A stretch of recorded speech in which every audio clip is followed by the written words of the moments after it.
There's something very special about being not only a woman, but being a Black woman, being both Black and woman. The ability to walk into a room and completely shift the dynamic of the conversation because of your perspective. The ability to possess one of the most powerful voices that the world has to hear. Our identities are paired with a perspective that brings a new meaning to life, and that's special.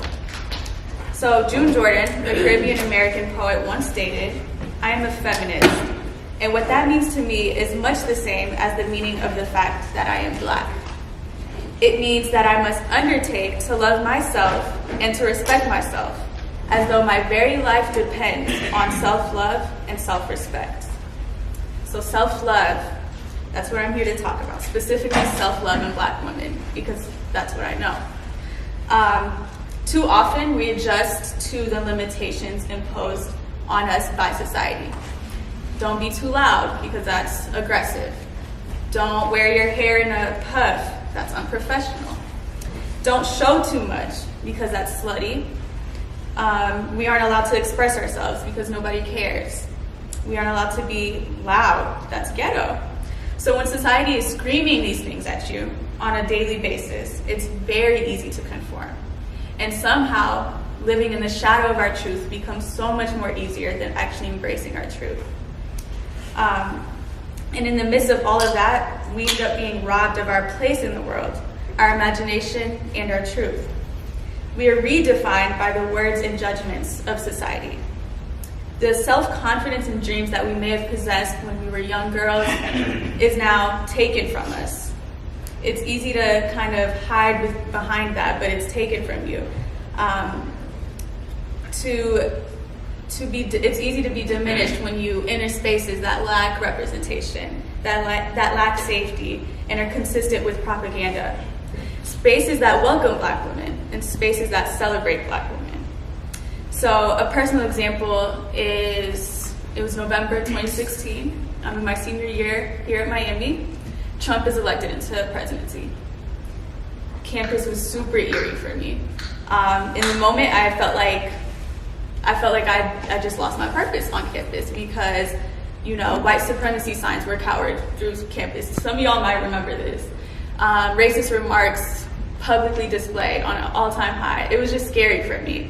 And so if it weren't for the ODA, that was my safe space. If it weren't for the ODA, I don't know how I would have navigated through that time. The ODA for me gave me a space to mourn, to laugh, and to simply be. So it turned into my outlet and my safe space, as I'm sure it is for most of you guys. But what happens when you don't have that safe space? What happens when you enter the real world and those spaces are not as easily accessible? What happens when you're the only Black woman in the office and now somehow you're the spokesperson for all Black women? What happens when the pressures in society end up defining you? In many cases, you will digest that, you will internalize it, and unfortunately, you may believe in it. So then this takes me to the seemingly harmless labels imposed by society. Black women are strong. Black women are resilient. Black women are fighters. Although we are those things, that's not just who we are. And I want you guys to understand how dangerous the strong Black woman narrative can be.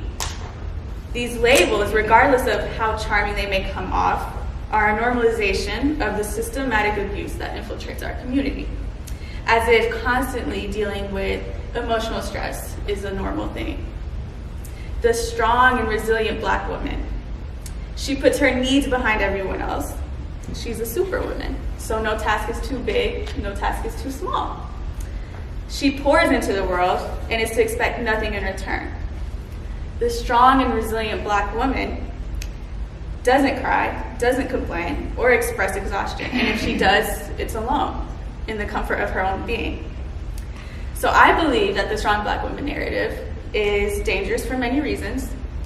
One being that the history of this narrative can be traced back to slavery, a belief that Black women are endurers of pain and stress, that we can simply put, handle it. A sort of justification of the white violence on Black women. And we see this even today in healthcare. Black women can tolerate more pain. So that's one. Two, this narrative invalidates the emotions that a Black woman feels. The strong Black woman loses pieces of herself to conform and reduce herself to the image of this strong Black woman.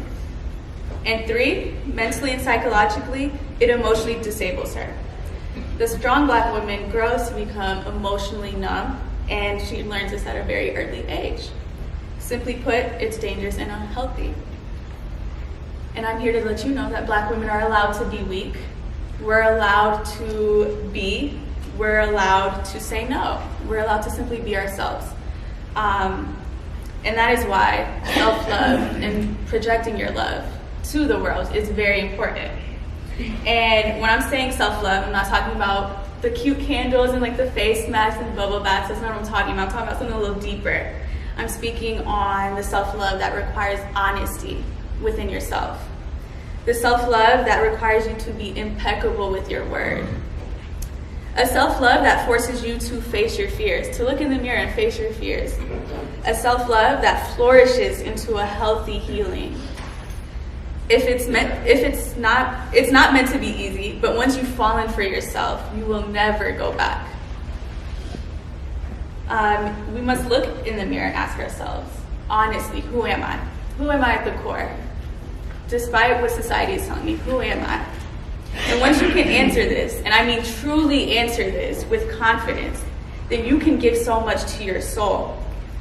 Self-love requires a heightened sense of awareness of yourself and awareness of the world around you, awareness of your place in the world.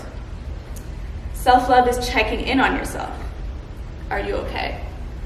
Are you really okay? And I value my friendships because a lot of my homegirls will ask me, how are you? Like, how are you internally? And friendships like that are very important. That's self-love. Do you feel complete with yourself? Are you happy with yourself? Do you value yourself? And I mean every inch of yourself. And so when it comes to self-love, I have a couple of my favorite kind of go-tos, I guess, my questions. So one is, how is your spirit? Ground yourself spiritually. And I don't mean, spiritually doesn't mean religiously. Spiritually, ground yourself, whether that's meditation, yoga, prayer. And if it's not any of those things, find or make up your rituals. How is your mental? Pour into yourself, pour into your mental health just as much as you pour into other people and other things in your life. And if not, more than those things. It's okay to go to counseling. If you need counseling, go. Don't be ashamed of it. I know that's a very negative stigma within our own community, and that's something that we have to work on to kind of demolish, because mental health is okay. We need to make sure we're okay mentally. 3, emotionally, are you drained? And if the answer is yes, figure out the roots of that emotional distress. Face the distress. It's easy to bottle everything up inside and move forward, but I know that you know that is not healthy, because you're going to explode. Explore what it is that's causing your emotional distress and your numbness, and find a release. It looks different for everyone. For me, that's journaling. But find what that is for you and go with it.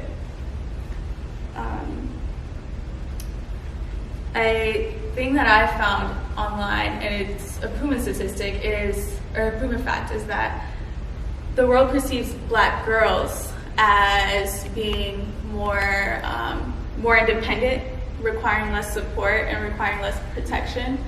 And so with that being said, in order to counteract this, we need to be able to reclaim our own self-love, fall in love with ourselves. Because once we can do that, then we can empower little Black girls, to become the better version of themselves, to love themselves. And that takes me to this. The best self-love is community. We have each other, and that is self-love. So healing and loving yourself, but also with your community. We are all on a journey in navigating Black womanhood. And although our stories are very unique, they are very powerful when they are shared amongst each other. So I want to end off with this. We are not invisible. We are not their limitations, and we are not their labels.